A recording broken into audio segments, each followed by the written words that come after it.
What's going on, guys? I think most of us, if we are homeowners, small business owners, maybe we run equipment or we have a landscape business, or maybe we're, aspiring preppers, I think most of us keep gasoline at home, whether it's a 5-gallon can or maybe 15, 20, 30 gallons of gasoline.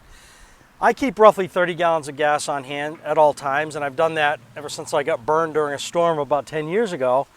So I like having gas on hand to power my generator, put gas in the car if the gas stations are closed, whatever the case might be. It's nice to have it on hand. Problem is, these 5-gallon cans take up a lot of space. So because of that, I've been trying to get rid of the gas cans and kind of go to a more compact solution. And I finally found one of these gas caddies for sale, used on Facebook Marketplace. Unless you buy a cheap knockoff, these are quite expensive.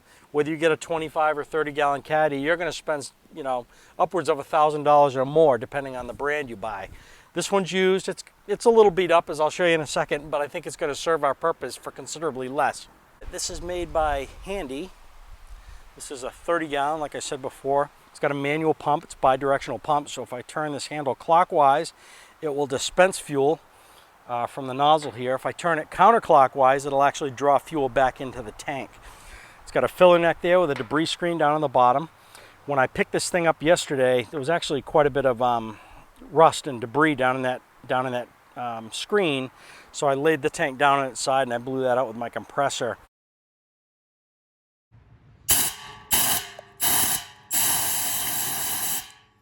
Also, when I bought it, it had about 1/8 of a tank of fuel in it. It was so low on the gauge that it was unable to pump it out.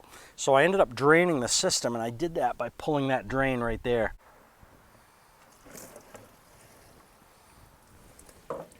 That right there is what we're left with that was inside this tank. So not too bad given its age. And as you can see here, we have a ground strap for safety when we're dispensing fuel and a functional fuel gauge there. It's not the prettiest thing. It does have some rust and signs of age, but I think it'll serve us well.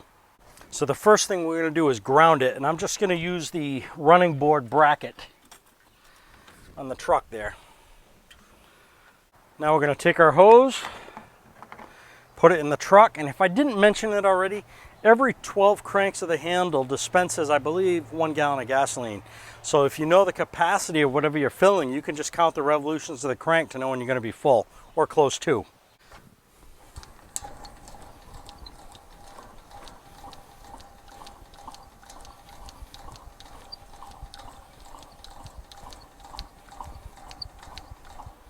That should be about 2 gallons right there.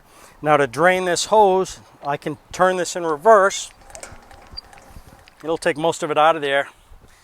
Then I can just lift this thing up over my head and it will drain right back down into the tank.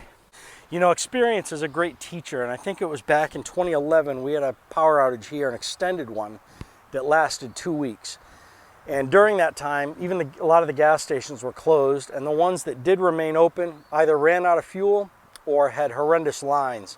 It was during that event that I remember one morning I set my alarm clock for 2:30 in the morning just to get up and drive to a gas station in the hopes of getting fuel. And even then I was probably the 15th car in line.